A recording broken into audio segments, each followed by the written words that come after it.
Joining us this morning is New York Congressman Claudia Tenney. Congressman, what kind of action do you think this administration will take on Syria?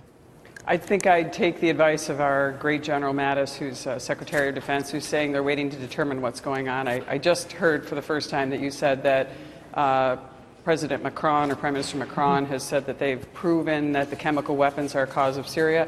I think a lot of Trump supporters are hesitant about him getting back into Syria, although chemical weapons use is something that we all condemn on the international world, and it's just something that we should all stick together on. And I'm glad that France and some of our other allies are going to stay with us and support condemnation of this and making sure that we're not just going to draw an artificial red line and walk away. We need to be strong on this, and I think the president is. I don't look at the president's Twitter, so. I usually see it on the news. Why don't you follow the president on Twitter? Because, again, he seems to at least drive the policy debate in some way. Honestly, I get caught up in what I'm doing here on Capitol Hill and worrying on about my issues. When I have time, I do go through the president's Twitter feed. I love that it's very transparent. He messages a lot.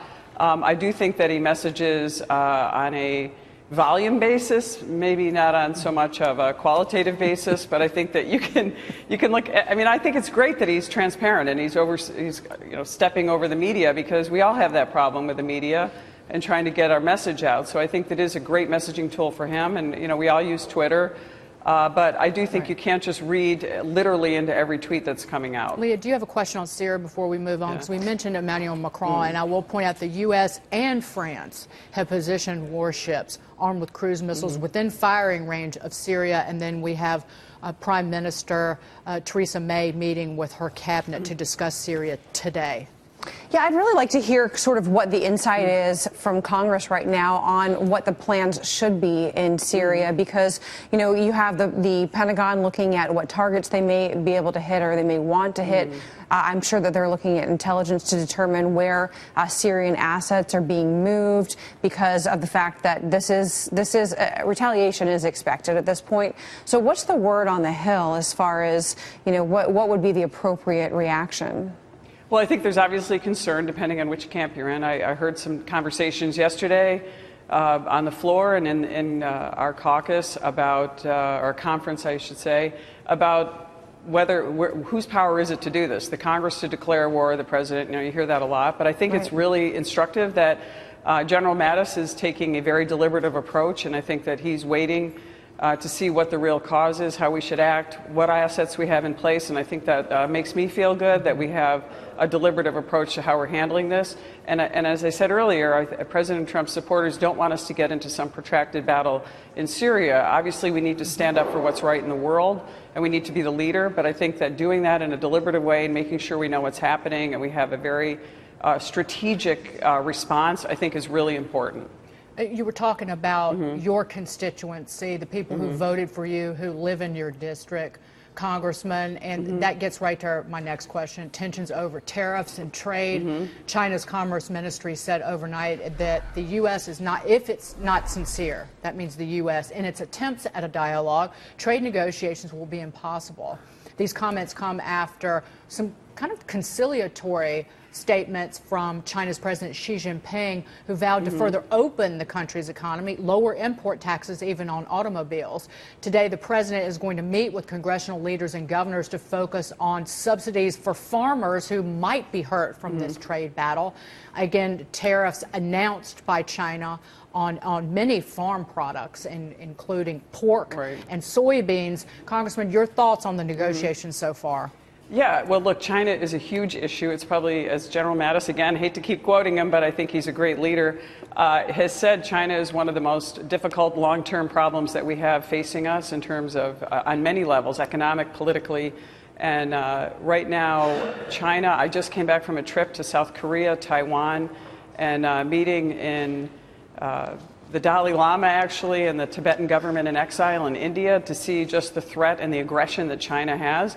I think it's great that the president is having open negotiations with China and saying, look, somebody has to stand up for our district and our country on this trade issue.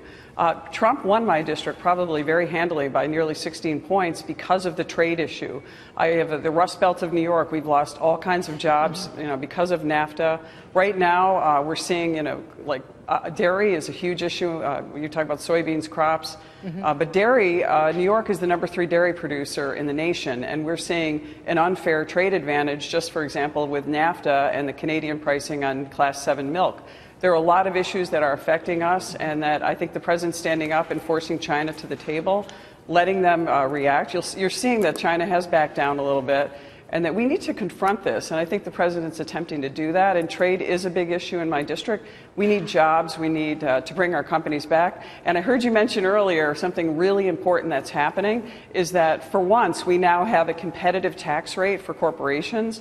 I run a small business, or used to. I can't anymore now that I'm a member of Congress. But my family business is in upstate New York and has been there since 1946. And seeing a reduction in taxes and benefits going to the lower and middle income taxpayers has been a huge help to our community against the oppressive tax regime coming from Albany.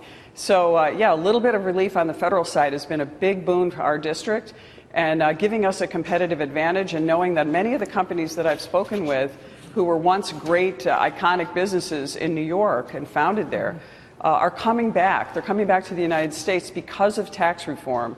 And that's something that I really give a lot of credit to our House leadership. Paul Ryan shepherded it through. The president was instrumental.